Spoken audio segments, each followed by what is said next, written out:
आज मैं पढ़ाने जा रहा हूँ क्लास 10th की वन लाइनर। सब्जेक्ट मैथ है और आज का टॉपिक है वृत्तों से संबंधित क्षेत्रफल, area related to circle. Chapter 11 है जी NCERT मैथ क्लास 10th का। इसमें फैक्ट दिए हैं कुछ, आइए उन फैक्टों के बारे में चर्चा करते हैं। इन फैक्टों से आपको ऑब्जेक्टिव क्वेश्चन और जो फिलअप आते हैं और ट्रू एंड फॉल्स आते हैं, सत्य असत्य, ये आपसे बन जाएगा। और ये केवल एक ही पेज के रहते हैं, ज़्यादा नहीं रहते हैं ये। देखिए इसे पढ़ते हैं। एक वृत्तीय क्षेत्र का वह भाग जो दो त्रिज्याओं और संगत चाप से घिरा हो, ठीक, उस वृत्त का क्या कहलाता है? त्रिज्यखंड। क्या कहलाता है? त्रिज्यखंड।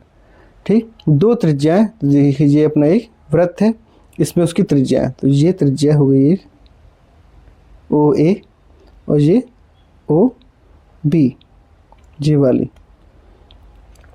ये दो हो गई इसकी त्रिज्या। इससे और संगत चाप, तो संगत चाप क्या हो गया? AP और ये B वाला। इससे घिरा हुआ क्षेत्र क्या कहलाता है? त्रिज्यखंड। दूसरी परिभाषा है आपकी, वृत्तीय क्षेत्र का वह भाग जो एक जीवा और संगत चाप, तो ये है उसकी जीवा और ये है उसका संगत चाप APB के बीच परिबद्ध हो एक वृत्तखंड कहलाता है। तो ये क्या कहलाता है? एक वृत्तखंड। अब देखते हैं यहाँ पे पहले त्रिज्या वाला। जब त्रिज्याओं से कोई भाग अलग होता है तो वो कहलाता है त्रिज्यखंड, और कोई जीवा से होगा जब तो कहलाता है वो वृत्तखंड। ठीक, अब जो त्रिज्याओं से बनेगा तो ये है त्रिज्या OA और OB और ये उसके संगत चाप, तो ये बनेगा लघु वृत्तखंड हो गया, लघु त्रिज्यखंड। ये वाला हुआ त्रिज्यखंड और ये हुआ दीर्घ त्रिज्यखंड। ये वाला जो एरिया है ये कहलाएगा लघु, और जो कि बाकी शेष बच गया ये वाला पूरा, ये कहलाएगा दीर्घ त्रिज्यखंड। ऐसे ही जीवा वाले में है, जब ये जीवा किसी वृत्त को क्या करेगी? दो भागों में बांटेगी, तो एक भाग कहलाता है इसका लघु और एक कहलाता है दीर्घ। अब वो क्या है? संगत चाप से रिलेटेड है। अगर चाप किसकी बात करेगा? AQB की, तो कहलाएगा कौन सा? दीर्घ। और चाप की बात करेगा जब कौन सी? APB की, तो कहलाएगा लघु वृत्तखंड। ऐसे यहाँ पे भी है, ये कहलाएगा लघु और ये कहलाएगा दीर्घ त्रिज्यखंड।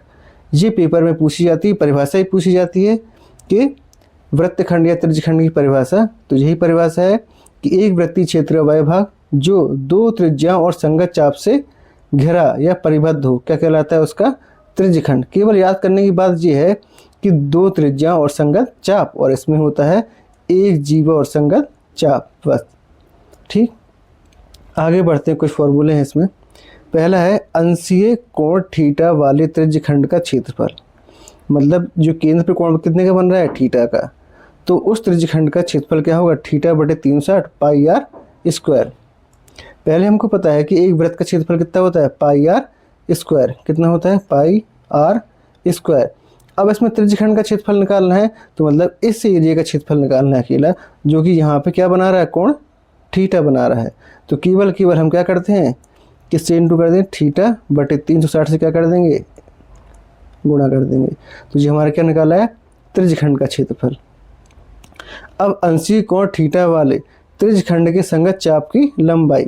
चाप की लंबाई का मतलब ये इसकी बात कर रहे हैं, चाप की लंबाई, या फिर इस वाले भाग की चाप की लंबाई। हम इसकी बात कर रहे हैं APB की। ये है चाप की लंबाई। हमें पता है पूरे वृत्त की ये क्या कहलाएगी? इसकी परिधि। तो परिधि कितनी होती है इसकी? 2πr। अब ये केंद्र पे बना रहा है कौन किसका? थीटा का, तो हम किससे गुणा कर देंगे इसका?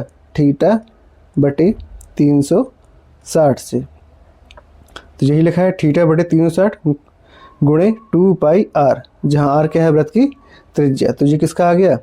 त्रिज्यखंड के संगत चाप की लंबाई। चाप की लंबाई कैसे निकालेंगे?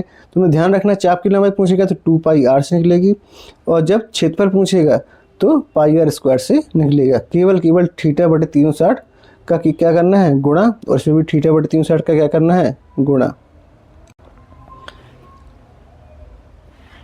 नेक्स्ट पॉइंट है इसका, यहाँ पूछ रहा है दीर्घ त्रिज्यखंड। तो ये रहा दीर्घ त्रिज्यखंड, उसका ये वाला क्या होगा? लघु, और ये क्या होगा? दीर्घ। तो दीर्घ त्रिज्यखंड का क्षेत्रफल, तो O मतलब यहाँ से शुरू किया O, ये ए, ये पूरा बताया उसने क्या क्यू, ये वाला लिया है, और कहाँ तक आया है जी बी।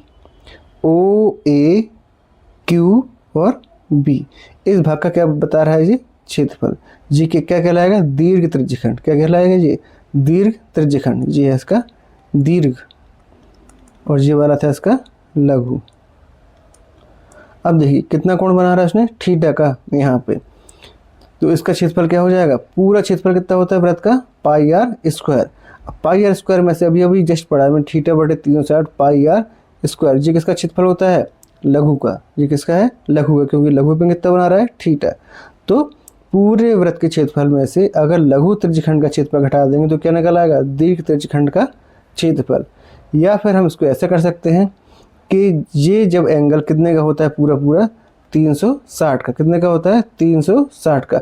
अगर हम दीर्घ त्रिज्यखंड का सीधा सीधा क्षेत्रफल निकालेंगे तो थीटा की जगह क्या रख सकते हैं हम 360 और माइनस कर देंगे उससे क्या, ये थीटा की वैल्यू कितनी है यहाँ पे 60 और 360 और गुणा किससे कर दें हम पाई आर स्क्वायर से। या फिर इसको लिखेंगे तो क्या लिख देंगे 360 माइनस थीटा बटे 360 इंटू पाई आर स्क्वायर। इससे भी डायरेक्ट आप निकाल सकते हैं किसका दीर्घ त्रिज्यखंड का क्षेत्रफल। कुल मिला के कहने की बात ये है कि अगर मान लीजिए ये लघु वृत्तखंड का ये वाला कोण जो थीटा है वो दिया है हमको कितना 60 दिया है, कितना दिया है 60, तो अपने आप ये दीर्घ वाला जो है वो कितने का हो जाएगा 300 का, कितने का हो जाएगा 300 का, क्योंकि 360 में से कितना घटा दिया हमने 60 को, कितना बच गया 300। तो हम यहीं से निकाल देंगे। अगर पूछता है कि दीर्घ त्रिज्यखंड का क्षेत्रफल क्या होगा तो हम निकाल देंगे कितना, सूत्र है इसका क्या त्रिज्यखंड का क्षेत्रफल थीटा बटे 360 इंटू पाई आर स्क्वायर। तो दीर्घ त्रिज्यखंड के लिए यहाँ पे क्या हो जाएगा 360 माइनस थीटा, ठीक, ये हो जाएगा 360 माइनस थीटा का मान कितना दिया उसने 60 अपॉन में क्या किया 360 गुणे में क्या कर दिया पाई आर स्क्वायर। तो अपने आप माइनस हो गया तो कितना हो जाएगा अपने आप 300 बटे 360 और जो हो गया पाई आर स्क्वायर। यहाँ से अपना निकल आएगा, क्या रख देंगे केवल आर की वैल्यू रख देंगे त्रिज्या की, तो ये आंसर आ जाएगा अपने। आगे देखते हैं, दिया है वृत्तखंड का क्षेत्रफल। वृत्तखंड का क्षेत्रफल होता है, देखिए ये जो एरिया है पूरा ये मिलके बना है एक त्रिभुज ए ओ ए बी, ये रहा एक त्रिभुज, ठीक, और ये क्या रहा, ये रहा वृत्तखंड, ये वाला है वृत्तखंड, ये क्या है वृत्तखंड। अगर इस वृत्तखंड का क्या निकालना हो क्षेत्रफल, तो हम इस पूरे त्रिज्यखंड के क्षेत्रफल में ये पूरा क्या कहलाएगा त्रिज्यखंड, इस पूरे त्रिज्यखंड के क्षेत्रफल में से अगर हम इसको माइनस कर दें तो क्या निकल आएगा वृत्तखंड का क्षेत्रफल। मतलब कि ये है एक त्रिज्यखंड, जी क्या है त्रिज्यखंड। अब ये त्रिज्यखंड देखा जाए तो दो चीज़ों से मिलके बना है, एक तो हो गया त्रिभुज और एक क्या हो गया वृत्तखंड। ये इन दोनों से मिलके क्या बन गया है त्रिज्यखंड।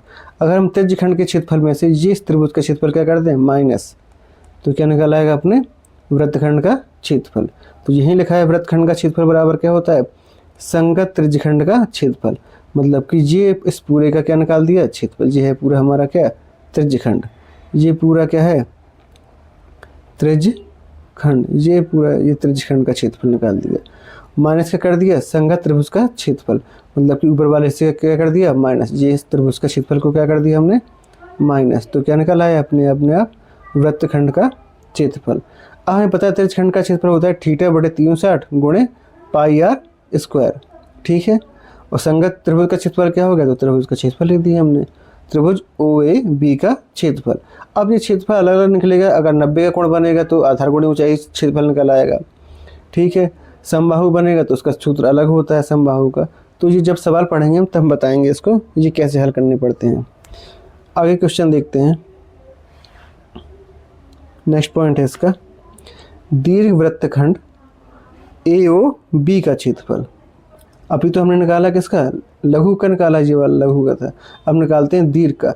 तो दीर्घ का सिंपल है निकालना कि पूरे क्षेत्रफल में से, ये पूरे वृत्त का क्या हुआ, क्षेत्रफल निकाला हमने पूरे वृत्त का, और इस क्षेत्रफल में से हमने क्या माइनस कर दिया, लघु वाले को क्या कर देंगे, माइनस कर देंगे। तो किसका निकल आएगा, दीर्घ वृत्तखंड का क्षेत्रफल निकल आएगा। तो वृत्त के क्षेत्रफल में से क्या माइनस करना है, लघु वृत्तखंड का APB का क्षेत्रफल, मतलब लघु कौन सा होगा, APB, इसको क्या कर देंगे हम, माइनस कर देंगे, तो निकल आएगा। जो अभी निकाला था APB का क्षेत्रफल, उसको क्या कर देंगे, माइनस। नेक्स्ट है त्रिज्या R वाले वृत्त का क्षेत्रफल। तो वृत्त का क्षेत्रफल हमको पता है क्या है, कितना होता है, पाई R स्क्वायर। तो जो लिख दिया उसने क्या, पाई R स्क्वायर। त्रिज्या R वाले वृत्त के 1/4 का क्षेत्रफल। 1/4 का मतलब क्या हुआ कि जैसे मान लीजिए ये कोई वृत्त है, इसको क्या किया, 4 समान भागों में क्या कर दिया, बांट दिया। 1/4 मतलब कोई भी, इसका या इसका या इसका या इसका, ये 4/4 में क्या हो गया, बट गया। ये पहला, दूसरा, ये तीसरा हो गया, और ये मान लीजिए चौथा हो गया। अब इसमें किसी का भी पूछ रहा है क्षेत्रफल, तो हमें पता है ये पूरा कितना हो गया, 360 का, ठीक है। अब 360 को 4 समान भागों में क्या कर दिया उसने, बांट दिया। क्या कर दिया, 4 समान भागों में बांट दिया। तो मतलब कि हर चतुर्थांश का जो कोण है वो कितने का हो गया, 90 का। कितने का हो गया, 90 का। अब जब 90 का हो गया तो ये भी क्या कहलाया, एक त्रिज्यखंड। ये कहलाया क्या, एक त्रिज्यखंड। और इसका क्षेत्रफल निकालने के लिए क्या करेंगे, त्रिज्यखंड का क्षेत्रफल का सूत्र लगाएंगे। तो त्रिज्यखंड का क्षेत्रफल का सूत्र हमें पता है, θ/360 गुणे पाई R स्क्वायर। अब यहाँ पे थीटा कितना है, 90। थीटा कितना है, 90। यहाँ क्या लिखा, 360 लिखा। यहाँ क्या लिख दिया, पाई R स्क्वायर। 0 से 0, 9 चौके 36, मतलब 1/4 पाई R स्क्वायर। वही उसने यहाँ लिखा है, 1/4 पाई R स्क्वायर। सीधे सीधे कह सकते थे कि चतुर्थांश है तो मतलब वृत्त का चौथाई भाग। तो उसने क्या लिखा, वृत्त का क्षेत्रफल और उसका क्या निकाल दिया, चौथाई, 1/4 पाई R स्क्वायर, ठीक है। यहाँ से ये सूत्र आया है। चतुर्थांश का बोला है तो 1/4। एक ऐसी क्वेश्चन रहता है कि एक छाते में कितनी ताने हैं, 8। कितनी ताने हैं, 8। तो इसका मतलब वहाँ पे क्या कर रहा है, वृत्त के क्षेत्रफल को 8 बराबर भागों में बांट रहा है। तो 1/8 हो जाता है वहाँ पे, और गुणे क्या हो जाएगा, पाई R स्क्वायर।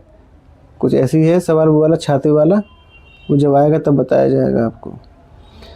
नेक्स्ट पॉइंट है इसका, त्रिज्या R वाले वृत्त की परिधि। तो वृत्त की परिधि कितनी होती है, 2 पाई R। ऐसी अगर इसमें अगर वो पूछता चाप की लंबाई, कि ये क्या है, 4 समान भागों में चतुर्थांश को बांट दिया, और पूछता मान लीजिए 1/4 के चाप की लंबाई, तो ये हुई इसकी चाप की लंबाई। तो इसका मतलब परिधि को भी किस भागों में बांट देगा, वो 4 भागों में बांट देगा। तो क्या लिख देते हम, 1/4, और क्या कर देते, 2 पाई R, जो उसका सूत्र बन जाता। अभी 1 लाइनर में इतना ही है। इसके बाद इसके कुछ इंपॉर्टेंट क्वेश्चन करते हैं, जो नेक्स्ट वीडियो में कराता हूँ मैं आपको। Thank you.